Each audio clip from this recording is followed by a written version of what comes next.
Welcome, everyone, and thank you so much for attending my session here at PASS Summit 2018. This is Level Up Your Biml, Best Practices and Coding Techniques. My name is Katrine Wilhelmsen, or Catherine Wilhelmsen.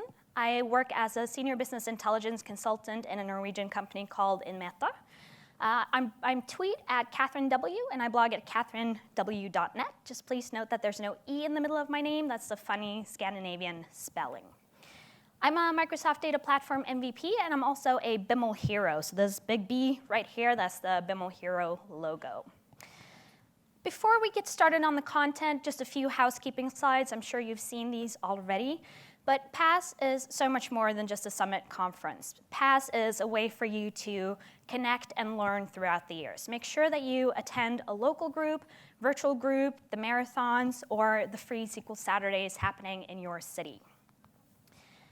Please evaluate the sessions that you attend. I know it's a little bit of a hassle and you want to rush off and get that coffee before the next session, but the evaluations are extremely important to us as speakers and also the organizers. It's the only way we can figure out how to get better. So as much as I like getting good feedback, please let me know what you would like to see differently next time, what I can improve, and give me some tips and advice on how to make this better the next time I present. And finally, please silence your cell phones. If you do need to have a conversation, just step out of the room so you don't bother anyone else in here, and then come back in. And yes, the session is being recorded. I'll make sure to have the slides and demos available. I'll try to get that done after the session here today, so you can go and download it. It will be done by the end of the weekend, so when you're back at work next week, you'll have everything ready to go. So, you guys. This is a level 400 session, which can mean a lot of things to different people. I've had feedback on the session. Some said it was too technical with too many demos, and some said it was too basic with, they needed more technical content. So it's a little tricky, but what I'm doing here is I've previously presented a session called Biml for Beginners. It has been recorded a couple of times. It's available on YouTube, so you can find that. In that session, I cover the basics of Biml and Biml script, what it is. I show you the tools, how it works, and we go through building a very simple staging layer. And that's also what you can find on bimlscript.com in the guided online learning experience. So in this session here, we're going to take it one step further. I'm going to assume that you have that knowledge already. So if you don't, go and check out the other content that I mentioned. In this session, we're going to dive straight into a couple of different topics.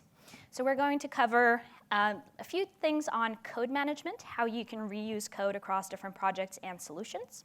Then we're going to look at a few things on how to code your solution, a few practical tips and tricks for that. And finally, we're going to look at how to build a very simple metadata model for loading facts and dimensions. So that's what we're going to cover in this session. So let's get started. Biml code management. Don't repeat yourself. I say that over and over and over again, which is always fun, but don't repeat yourself. The whole point of using Biml instead of SSIS is because you don't want to do everything manually. You don't want to do that same thing over and over and over again. And the same goes for your Biml code. You don't want to write the same code many times. So there are a couple of different ways that you can refactor your code, centralize it, so you can reuse it across your different projects and solutions. And they are include files, call Biml script, and I'm also going to mention a few things on C# code. Include files. They are very simply an automated copy and paste, so you don't have to do it manually, which is great. You use the include directive, where you say include file, and then the name of the file, and that little include directive is going to be replaced with the contents of that file. So it works something like this. You have your main file, you have the included file, you say, let's just grab the contents in this file, and then that's going to go in and replace that one line of code. So it's very simply, if you have something that you want to reuse the same code, use an include file for that. That allows you to just go and change that one file instead of having to do it in multiple places and maybe even forget a file or two. If you need something a little more advanced, you can use call Biml script. So this works similarly to an include file, but it's more like a stored procedure or just any other function or a method that you may know from other languages.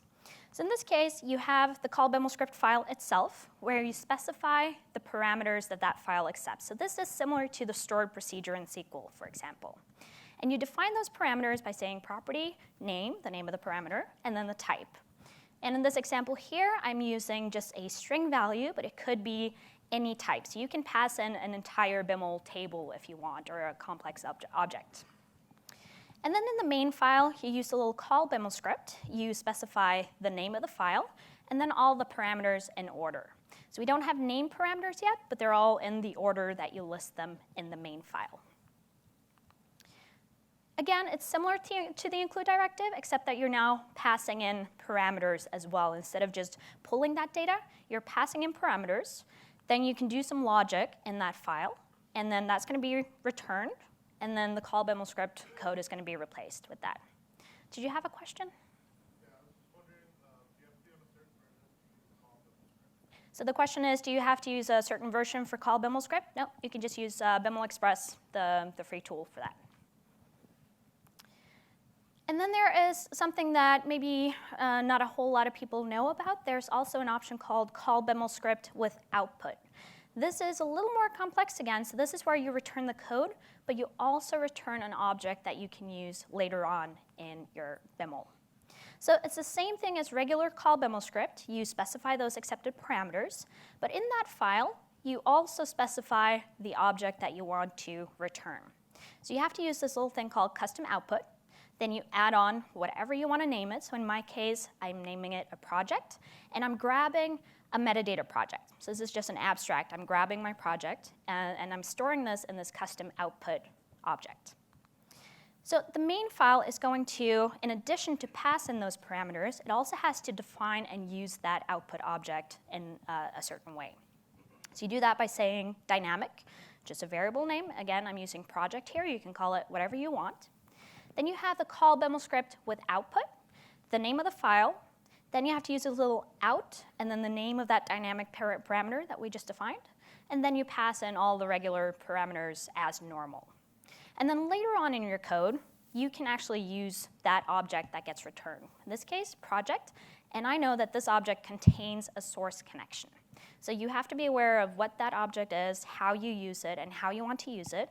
And I'm going to show you one example of this a little later in the session of how I'm actually using this. So just be aware of it, that you can do a couple of kind of cool things in Biml as well. And again, it's similar to call Biml script, except that you pass in the parameters. You can do that same logic, but then you also have to define the custom output.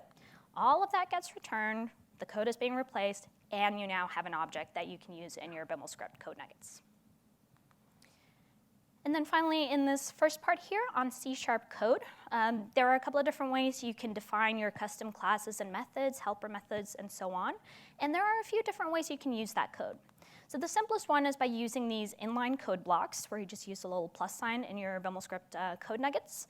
That scopes that code in that one Biml file only. So if you have something that's very unique, but you don't want to have a lot of code embedded in your Biml tags, you can just add that as a class in that code. So that is the simplest way to do it. But once you have to start reusing those helper classes and methods, you may want to move it out to a different file. And the simplest one is just including that file with that code block, which allows you to use it.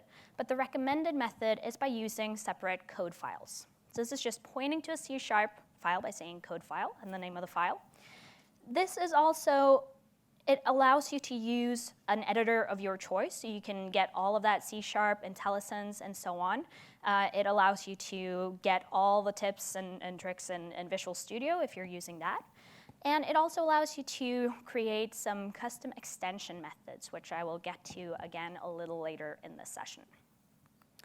So I want to start by showing you a demo here on how to kind of think about this process. So there are two approaches to refactoring your code, and I'm basing this off of having a fairly simple project that you start with, and then you start seeing that you're getting multiple projects and you want to do things. So the first part is you start by identifying the code that's identical across your different projects and solutions. And in this case here, the screenshot is probably not readable there, but these are just 3 different SSIS packages that I've created. What we have here is we can start seeing some patterns in here. So we have the log package execution start, and we have the log package execution stop. So common logging framework that we have. What we can do here is we can refactor those into two different include files, for example.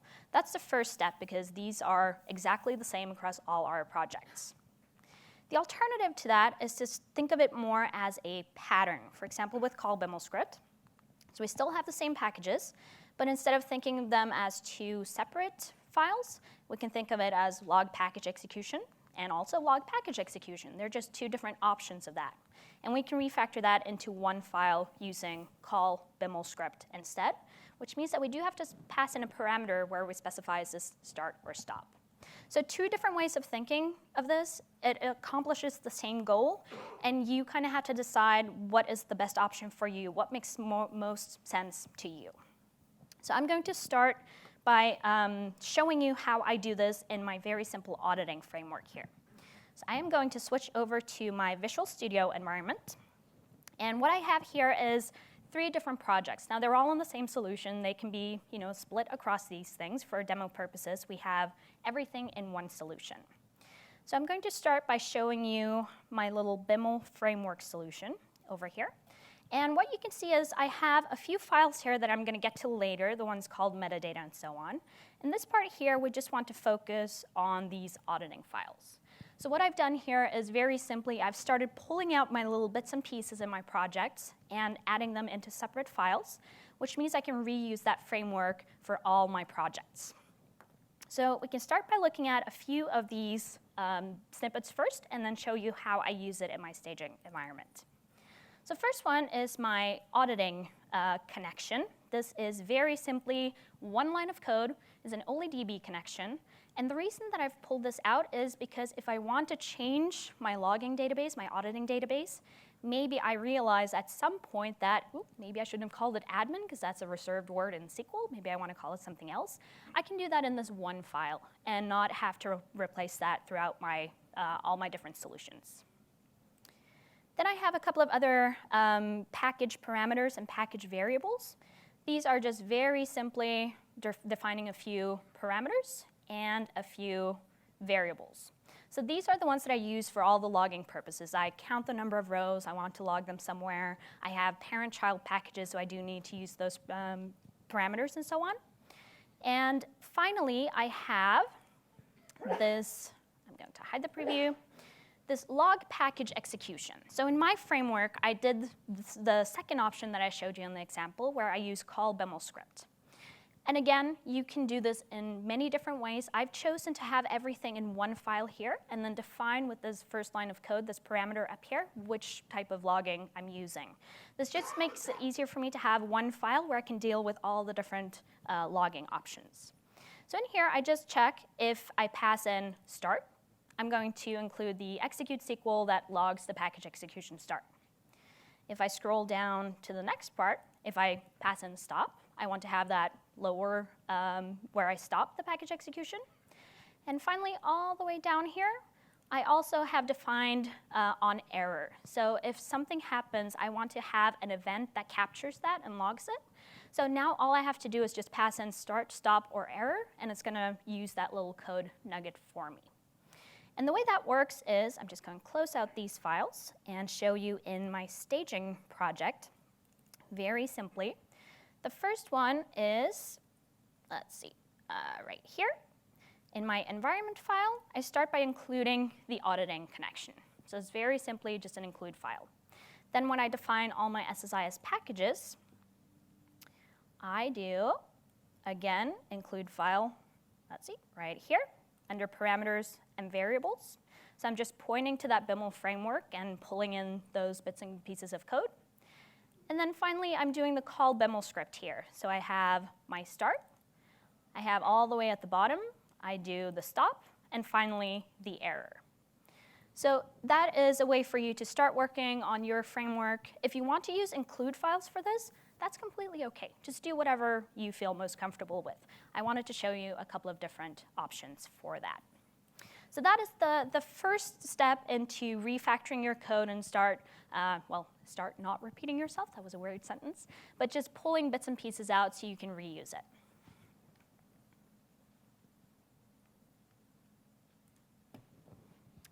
So that was the first part. Main takeaway, don't repeat yourself. If you start reusing your code more than 2 or 3 times, think of a way to refactor it so you don't have to manually go in and change all of these bits and pieces. Yes?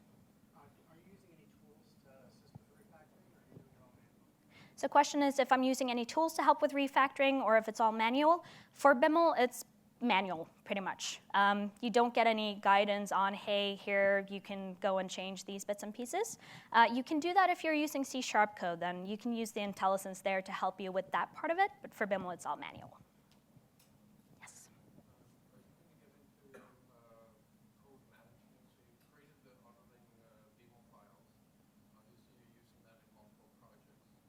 Will you cover on how you manage all that? So the question is if I'm getting into code management and how I actually do it in different projects, not more than what I just showed you here. So what I'm having in my example here, I just have everything in one solution, but it would be the same thing. The only thing is instead of pointing to a specific file in that solution, I can store it on a shared folder or something like that and just refer to that instead.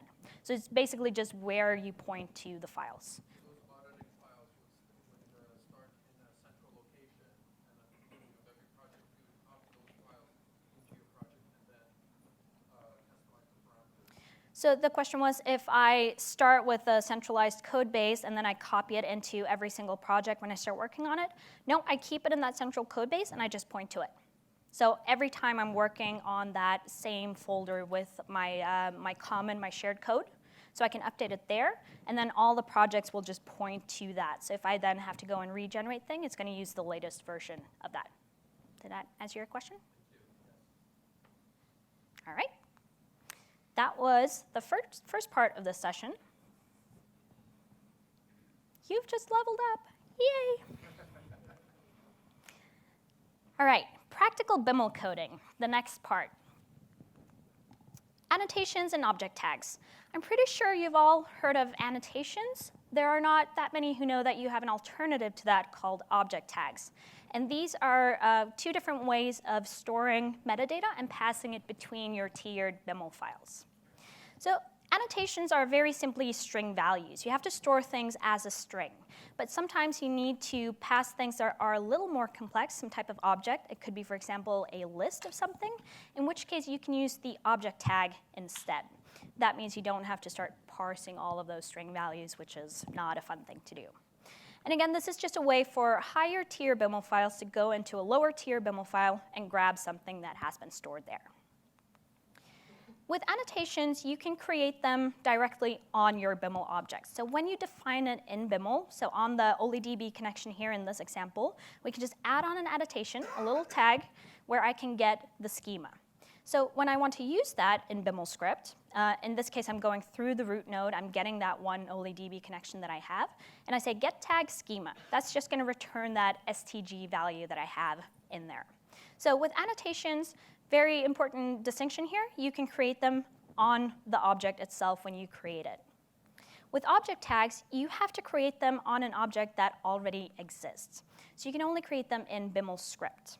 That means that you have to either have a higher tier Biml file where you've already defined an object in a lower tier Biml file, or you can add it onto the root node. The root node is always there, so you can always tag something onto that and use that to store things for your entire project. So in this case, like I mentioned, you can add on a list, for example, a filter of the different tables you might want to store or schemas or something like that. You add it onto a tag, and then you use it very similarly to get tag, except this time you're saying object tag, just passing in the name of that. So 2 different ways of just storing objects that you might want to use in your solution. Moving on to something slightly different, LINQ. How many of you know LINQ? Most of you? Wonderful. So LINQ is language integrated query. It is one language that you can use to query things like SQL Server databases, XML documents, data sets, or in our case, collections. In Biml, we're always working with collections of tables, of columns, of packages, and so on. And there are 2 ways that you can write these queries. You can either use the SQL-ish syntax, which is similar to SQL but not quite, or you can use the different methods. I prefer the methods, so I'm going to show the examples here is all around working with methods for collections. So there are a whole bunch of these methods, and you can just search for link, and you'll find a ton of different articles on this. For Biml, there are a few of these that are probably more relevant than others. The first one are the filter methods. So where and of type, you're going to use them all the time in your project. That allows you to get just a subset of the things that you're working on. Then you can also do things like sorting. It is specifically if you need to work on, for example, facts and dimensions, and you need a certain order. You can use things like order by, or you can even reverse the list that you're working on. You can also get specific elements in a collection. You can get the first or the last, or a specific element if you know exactly which one you want. You can check collections, so you can see if all the elements in a collection does something, or if any of them do, or if the element contains a specific criteria. You can do set operations that you might know from SQL as well. Things like accept, intersect, or distinct and union are a couple of different options. And you can also project collections. And this just means that you're selecting something from one collection, and you're creating a new collection based off of that. So all of this, there's a lot of information here that I'm sharing with you, but you're going to start getting used to these once you start building out your solutions. And an example of this, you can get the first connection, say rootnode.connections.first. That's an option. You can do for each table in rootnode.tables.where something. Or you can do if rootnode.packages any. So a couple of different ways that you can work with these link methods. But what do you put in here? Lambda expressions. And I'm going to read off of my screen now. A lambda expression is an anonymous function that you can use to create delegates or expression tree types. I still have no idea what that means, so if any of you do, please come and share that with me afterwards. I need to simplify things for my own sake, so this is a lambda expression, and this makes more sense to me just seeing an example of this. So a lambda expression consists of 3 parts. You have the arrow, which means goes to. That's the lambda operator. So if you see this little equal sign arrow type thing, you're probably working with a lambda expression. Then on the left side, you have the input parameter, or parameters. So this is the current element that we're working on in a collection. So you can think when we're looping over a collection, it's going to go through each of those elements, and that's just a little alias that you give that element. Then finally, on the right side, you have the expression itself. So this is what you want to evaluate. In this case, we just want to check if the column name equals column ID. So very simple lambda expression, and this allows you to do those things like filter or order or something like that. Makes a whole lot more sense to me, at least. So with link and lambda, you can chain these, and it's a very powerful way of working in Biml because it keeps your code very nice and tidy and easy to read. So an example of this could be you want to filter your collection by saying where the table schema name equals production, and then you can order by the table name. 2 lines of code, or actually it's 1 line of code split in 2. Very simple, and it kind of makes sense just reading it, what's going on in there. In addition to the link methods that are standard that you can use in the .NET language and not just in Biml, Biml also has some similar type of methods that you want to get familiar with. The most common thing that you're doing with Biml is you're working with tables, columns, and packages. And there are a lot of column methods that you can use to simply generate SQL scripts that you might want to use. And there are 3 of these. You have get column list, column assignment list, and get column comparison list. These are the 3 that you want to get familiar with because they're going to make your life so much easier when you start building out your dynamic SQL code from Biml. Get column list just returns a list of columns. So you get column 1, 2, 3, and so on. You want to use this if you're creating a select statement. So for example, in an OLEDB source, you want to select a set of columns. That's the one that you want to use in there. You can also specify, again, just using filters by using those lambda expressions and get a subset of the different columns. For a column assignment list, those, if you want to use update statements, that's the one that you want to use for that. So this is just going to return the columns and alias it with left or right. You can also specify that. So if you want A or B or source destination, you can do that. It's just going to create that little statement for you with left equals right, comma, left equals right, and so on. So all of this is very simply, you say get column assignment list, and it returns this code for you. Same thing with column comparison list. That's the one you want to use if you want to join two tables together. So it's similar. It just says left column equals right column, and you can also specify, you can tweak all of these. So you can say and or, you can do equals or not equals. All of these little bits and pieces are customizable. The whole point is that it's working on those columns and building out this for you, so you don't have to do a lot of, custom for each loops or custom if else and so on. So keep these in mind. And again, you can use those Lambda expressions to filter those columns by saying get column list. I just want the columns that are used in the primary key. So you can start building out your little bits and pieces of your solution using that. And finally, if that's not enough, you can create your own C# extension methods if you have something that's very custom that you might want to use. So this just makes things look like LINQ, and it makes it a whole lot easier to look at your code. So again, make it look like the method belongs to an object instead of a helper class. And this example here is very simple, but we go from this, where we specify some kind of helper method, for example, getName, and then you pass in the table. So you go from this to this. The only thing you add on is the keyword this. By adding on that before the first parameter, you've now turned it into an extension method. It's magic. It's wonderful. So it's very simple, and that allows you to go from code like this, where you have to know the name of the helper class and then the method and pass in the table. So in this case here, you have to know, was this in helper class? Was this in my utilities file? Was this in, where did this method live? If you turn it into an extension method, you don't have to care. It looks like this instead, table.getName, or whatever you call the method. So now it looks like it's natively belonging to that table object or the column object. And this is just, it's wonderful. It's beautiful, clean code that we love. So make sure that you check this out if you have something custom that you might want to do. That was a whole lot of theory in a short amount of time, but congratulations, you've leveled up again.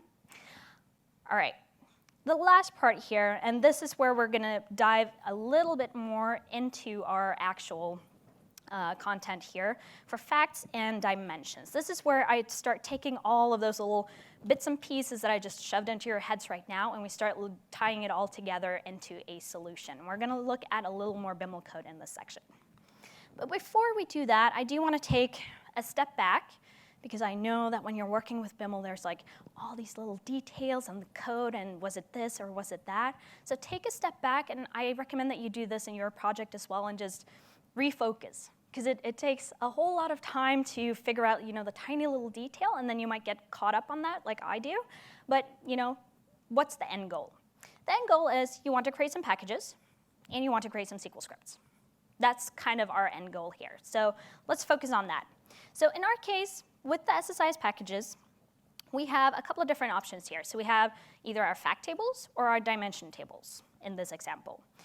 For the fact table, I just have one pattern in my solution, the transactional pattern. Could also be snapshot or something else. And with the dimensions, we have a couple of different patterns here as well, SCD1, SCD2, or SCD2 hybrid. You may have other different ones, but these are just the different patterns that you might want to use when you're generating your SSIS packages.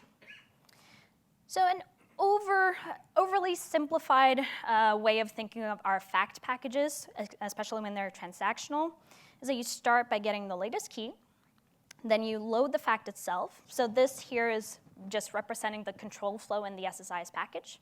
Inside of that, you have the data flow, where you get some data from your source. You look up all the dimension keys to get all the IDs for that, and then you load it into the fact table itself. So this is a very simplified pattern for a transactional fact table package. And this allows us to kind of, we can dig in, we can see what do we need to create in our Biml solution. For the dimensions, it's similar. It's a few more things in here. So in my case, my pattern is that I have an update table. So I load data into an update table, and then I do a join to update my dimension rows. You might want to do different things with, you might want to use a merge statement or a stored procedure or something like that. So just make sure that you tweak this pattern for your own solutions. But in my case, the first thing is to update the truncate table to make sure that we don't have any old data in there. And then we'll load the dimension. And inside of this, in the data flow, And this is very simplified again. You get the source. You look up the existing rows to see is this a new row or an updated row. And then you insert either the new rows directly into the dimension or the updated rows into the update table. If anything has been updated, we finally need to go in and update those. So regardless of the pattern that you're using, this is the overarching flow.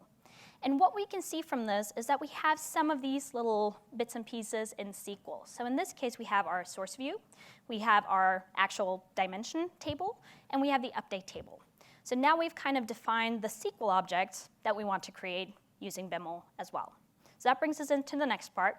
So we want to create a SQL script to create our fact table, our dimension table, our update tables, and our source views. So these are, we've kind of now defined, okay, we need to create these types of packages and these SQL objects.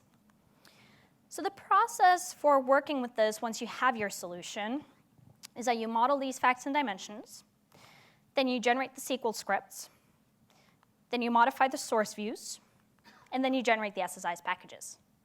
And if I haven't made you fall asleep yet, you might be wondering, wait, what is this little part here? What's this source view thing, and why do we have to modify them? Why isn't Biml all about automating all the things? And you could do that. For me, though, I try to automate as much as possible where it makes sense, and this is very important. So if I can automate 80% of my solution and spend most of my time on the last little bits and pieces that I actually have to use my brain, it's not just mindlessly dragging and dropping, that's good enough for me. That's going to save me enough time, because it's very easy when you're working with Biml to kind of get sucked into automating everything, and then you build this overly complicated model to handle all the little bits and pieces. And then you might spend more time on building that framework than actually solving something. So this is the reason I'm doing it this way. And I'm going to show you how it works in just a little bit. For facts and dimensions, I model these in Excel. So it's a very simple metadata model. Again, I try to keep it as simple as possible because it's so easy to get lost in defining all these little bits and pieces. So I keep it as simple as possible to make it easy to maintain. And my metadata model consists of 4 parts. I have all my connections. So these are just connections to the different databases that I use. Then I specify the projects. And projects are a representation of my SSIS project. And I'm making some assumptions here. I'm assuming that my project is going to have one logical thing, so one project for a staging, one for a data warehouse, and so on. And I also assume that my project has one connection to a source and one connection to a destination. So I'm keeping all my projects simple. I'm loading data from one source into one destination. It could be source to staging, or it could be staging to data warehouse. So I'm just keeping it very simple in there, and then I'm making assumptions in my metadata model.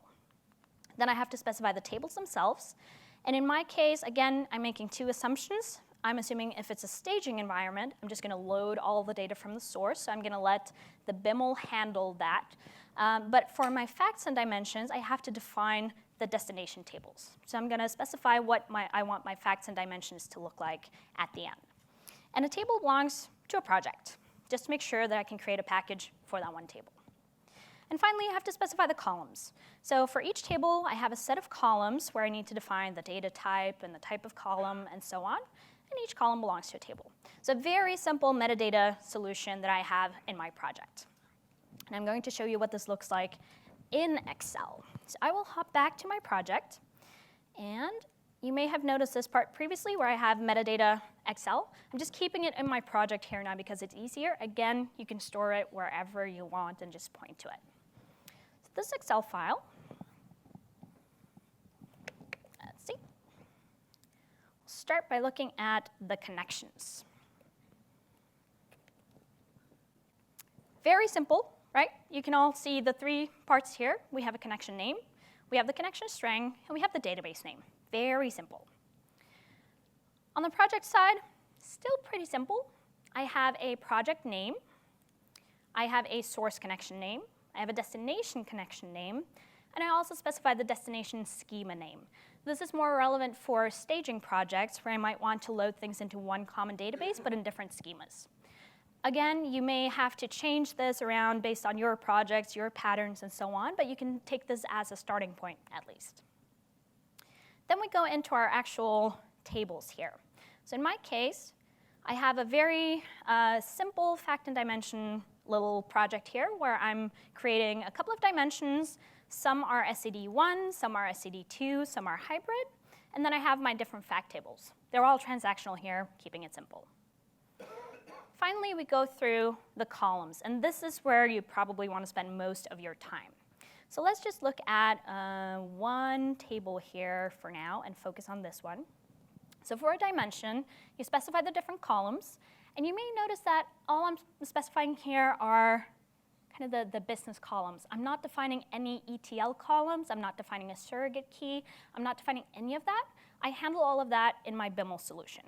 Now, you may want to specify it in this Excel file as well. It's completely OK if you do that. I just make the assumption that each dimension has a surrogate key, and each dimension has a set of all of these common ETL columns that I want to use. So I don't have to manage that in here, and that also allows me to work with our business users because they care about this. They don't care about the technical side of things. So in here, we specify all our different columns. And then we have the data type. Then we also have to specify things like the length, if it's a string value, precision and scale, if it's a number. And then I have this little change type. So change type in here just defines what type of column is this. So this could be a business key. It could be a historical value, meaning that if there's a change to this column, we're going to create a new SCD2 row. Or it could be an update. So if it's a change to this, we just want to update it directly. So this is where I specify how to handle that in my dimension. I can also define things like the unknown value if I want to create some defaults. I could also do a whole lot of other things here. So I've simplified this as much as I can, so I'm keeping it just to the core. And then we have the table reference and the table reference column name. These are my foreign keys. So I don't have any of those in my dimensions. But if I filter on, let's see, we can filter on fact purchases instead. And I scroll over to the side. You can now see that these columns are now referring to a dimension. So for my dim date, I want to refer to the date key using the purchase date. Again, I'm making some assumptions here in this model that I can only use one column as the foreign key. So if you have multiple keys, you may have to change this up a little bit, but I am making a whole lot of assumptions here because I know my solution. So that's the very basics of the metadata modeling in Excel. Yes? Two questions. For your fact table, you have the change type is defined as other. Can you please define the meaning of that? So the question is change type other. That basically means we don't have SCD columns in a fact table. So I do need to know which column is the business key, but I don't need to track the historical or update types. I just say other. It's measures, basically. And the second question is, I noticed in the dimensions, you're not defining the surrogate keys. So the other question was in the dimensions, I'm not defining the surrogate keys. I'm not doing that because I define that in my Biml solution. You could specify that here if you want to. That just means you would have to set the change type to surrogate key instead. Yep. So that was the Excel file. No, don't see. Now that we have our metadata model in Excel, we want to move that into our Biml solution. So for doing that, Biml has a couple of features that you can use to simplify the code and make it easier to work with your facts and dimensions. And there are three things that I want to call out here. The first one is the SCD type. That is a one-on-one to that change type that I had in my metadata model.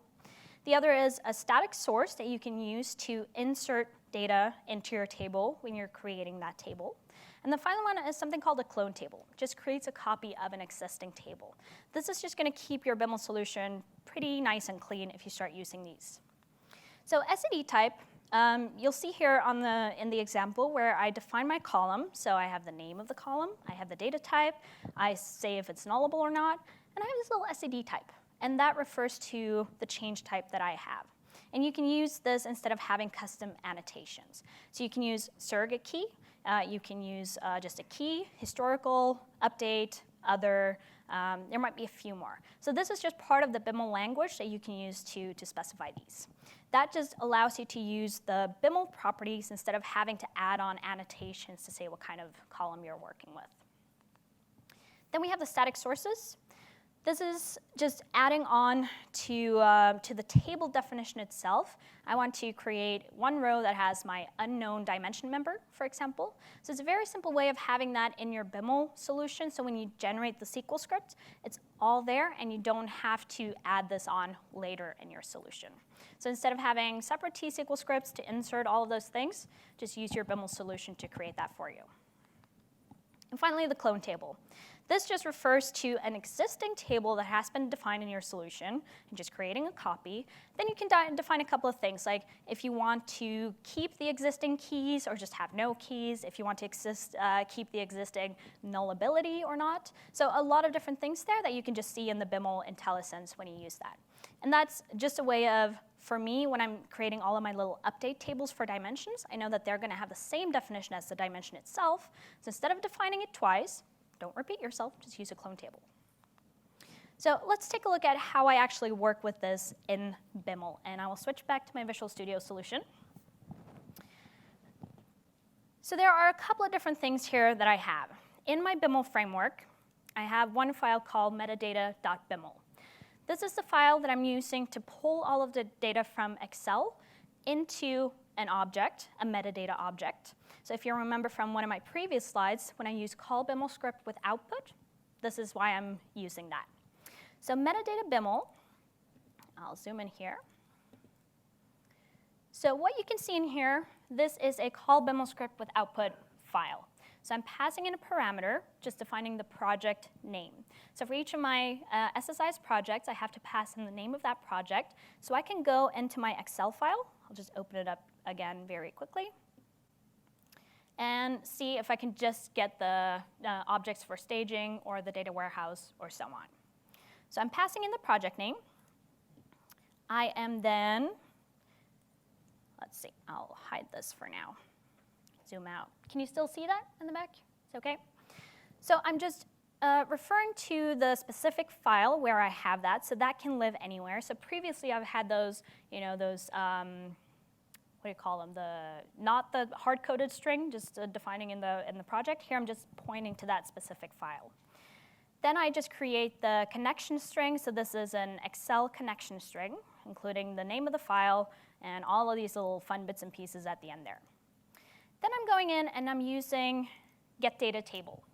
GetDataTable just goes into Excel, grabs that sheet that I have, and turns it into a data table with rows and columns that I can refer to. So I now have a representation of my Excel file with rows and columns that I can work with in Biml. And for here, I'm specifying my project. I know that I have a source connection, a destination connection. Then I have all my different tables and all my different columns. And over here on the right, you'll see the actual query that I'm using to connect to that Excel file. So I'm passing in where the project name is the project that I got from that parameter. And then for the source and destination connection, now I'm going in and I'm getting the source connection name and destination connection name. So I'll just refer to the Excel file again. That are these columns here. So now I can go in and get the source and destination for each of my projects and have those in separate objects. Finally, I just get all the tables and the columns belonging to the project that I'm working with. So it's very simply, now we're just grabbing all of that data from Excel and we're storing it in our custom output object that I mentioned earlier. So I can store my project in here, my source, destination, tables, columns. Yes? So you don't have to tell your code to stop when it starts encountering blank lines or anything like that?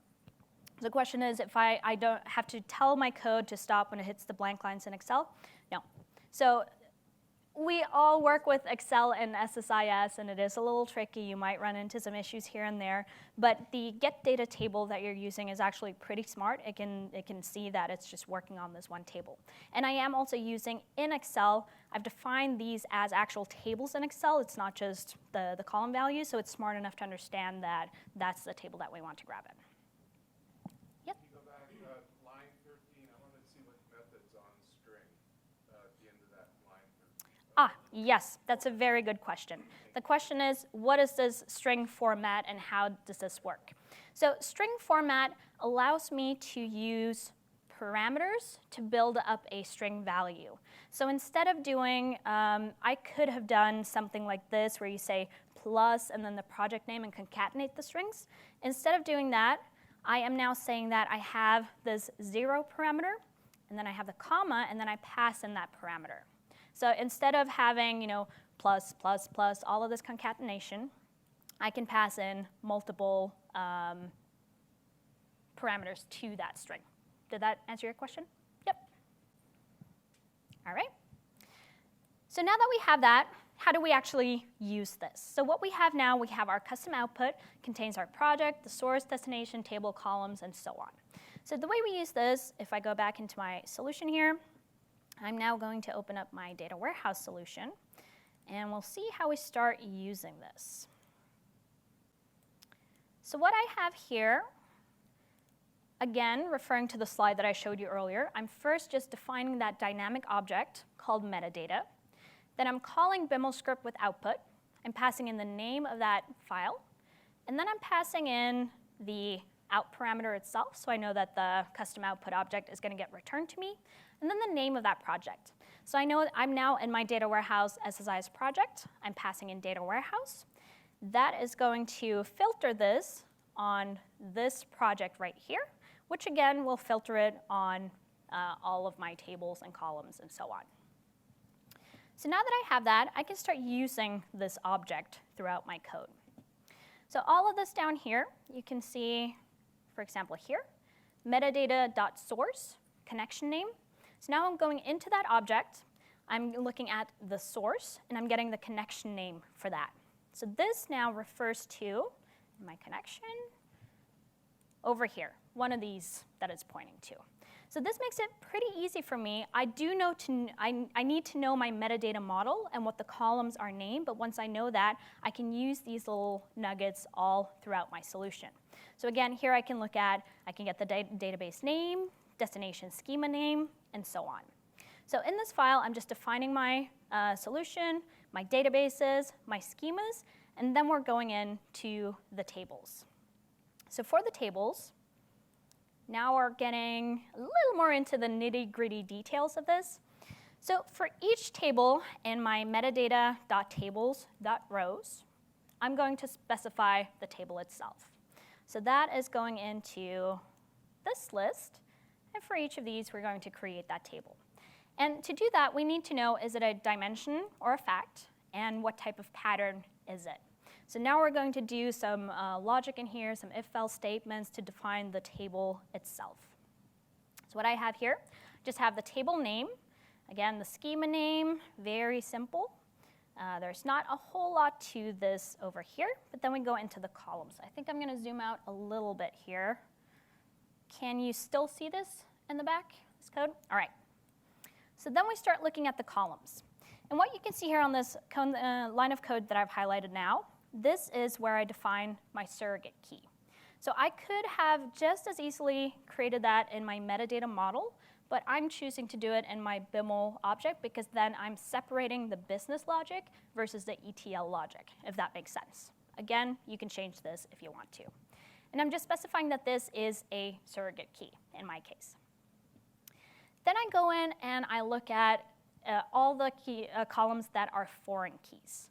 So if it is a foreign key, I want to create a table reference. So for all of my fact tables, I'm now going to refer to the dimension table in here.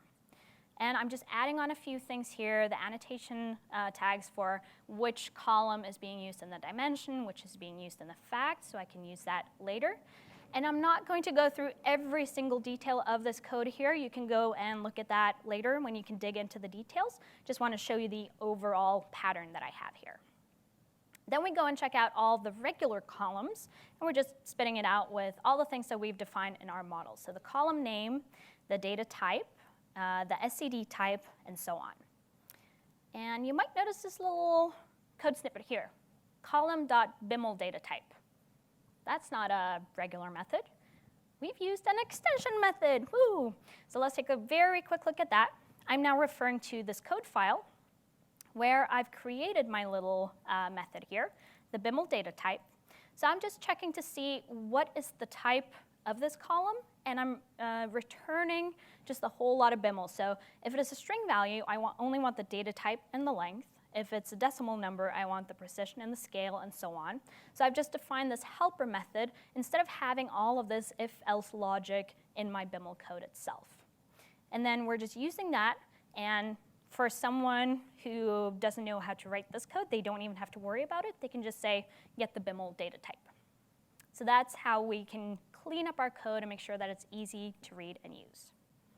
And then finally, if the table is a dimension table, we want to add on all of these little ETL columns that we want to handle our logic for. Again, put it in the metadata model if you want to.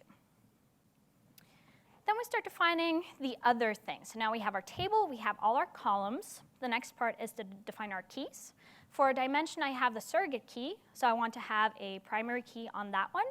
So it's very simple: keys, identity, give it a name, and then refer to which column it is. And I'm referring to that surrogate key column that I defined previously.